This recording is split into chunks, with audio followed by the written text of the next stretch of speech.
জামাতের আমির ডাক্তার শফিকুর রহমান সাহেব গত কিছুদিন আগে যুক্তরাষ্ট্রে ৭১ জামাতের ভূমিকা নিয়ে উনি ক্ষমা চেয়েছিলেন।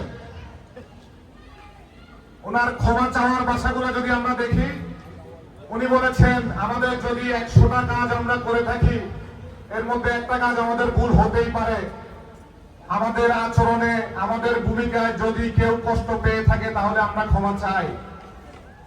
আমির সাহেব, আপনাদের ৯৯টা ভালো কাজ, একটা ভুল কাজ হয় নাই। আপনাদের প্রতিনিয়তই ভুল হয়েছে। ৭১ যেমন আপনারা গণহত্যার সমর্থন দিয়েছিলেন এবং বাংলাদেশি মুক্তিযোদ্ধাদের বাড়ি পাকিস্তানি হানাদার বাহিনীদেরকে চিনিয়েছিলেন এবং আমাদের মা বোনদের সম্ভ্রম হানি করেছিলেন, এগুলো আপনাদের একটা ভুলের মধ্যে পড়ে না। আমির সাহেব, আপনি আপনার বাসায় বলেছেন যদি কেউ কষ্ট পেয়ে থাকে, আমার জীবন সম্ভ্রম হানি হয়ে আত্মহত্যা করেছিলেন ৭১, উনি কষ্ট পেয়েছে কিনা আপনার সন্দেহ আছে। আপনি বলেন যদি কেউ কষ্ট পেয়ে থাকে। আমার যে মা তার সন্তান হারিয়েছেন, সেই মা কষ্ট পেয়েছেন কিনা আপনি সন্দেহ মূলক ভাবে বলতেছেন যদি কেউ কষ্ট পেয়ে থাকে। শুধু ৭১ না, ৭১ পরবর্তী সময় যদি আমরা দেখি, ৮৬ আপনাদের ভূমিকা ভুল ছিল। আপনাদের সমর্থনের কারণে এরশাদ ৯ বছরের ফাঁসিবাদ বাংলাদেশে কায়েম করেছিল। ৯৬ আপনাদের ভূমিকা ভুল ছিল।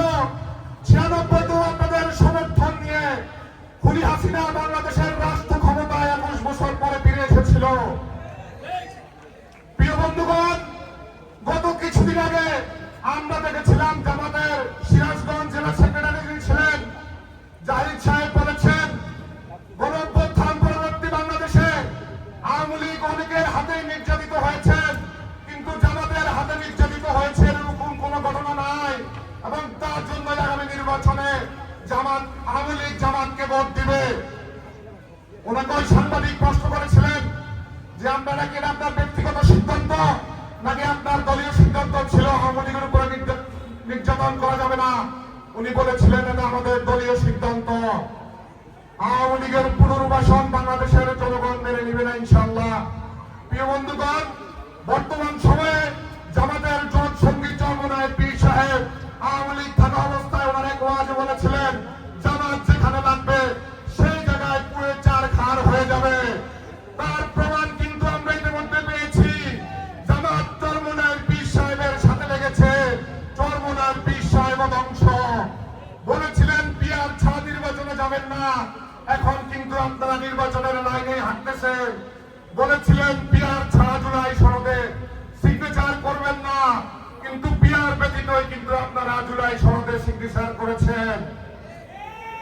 সংগ্রামী বন্ধুগণ, ইনশাআল্লাহ আমরা আগেও বলেছি, এখনো বলতেছি দীর্ঘ ১৭ বছর পর আগামী ফেব্রুয়ারিতে যে জাতীয় নির্বাচন হতে যাচ্ছে, আমাদের সকলকে সকল প্রকার ভেদাভেদ মতানৈক্য বলে ধানের শীষকে আগামী নির্বাচনে বিজয়ী করার জন্য জীবন মরণ দিয়ে আমাদেরকে লড়াই করে যেতে হবে। বন্ধুগণ, আমাদের প্রতীক ধানের শীষ।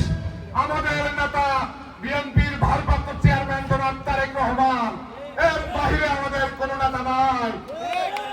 বিএনপির ভারপ্রাপ্ত চেয়ারম্যান যাকেই ধানের শীষ তুলে দিলেন, আমরা তার পক্ষে আমাদের জীবনের সবকিছু দিয়ে হলো ধানের শীষকে আমরা বিজয়ী করবো ইনশাআল্লাহ। প্রিয় বন্ধুগণ, সবাইকে ধন্যবাদ। খোদা হাফেজ। বাংলাদেশ জিন্দাবাদ। বাংলাদেশ জাতীয়তাবাদী ছাত্রদল জিন্দাবাদ। শহীদ রাষ্ট্রপতি জিয়াউর রহমান অমর হোক। দেশ নেত্রী বেগম খালেদা জিয়া দীর্ঘজীবী হোক। আমাদের আশা আকাঙ্ক্ষার প্রতীক আগামীর অবশ্যম্ভাব্য রাষ্ট্রনায়ক বিএনপির ভারপ্রাপ্ত চেয়ারম্যান জনাব তারেক রহমান বীরের বেশে আসবে ফিরে বাংলাদেশে। আসসালামু আলাইকুম।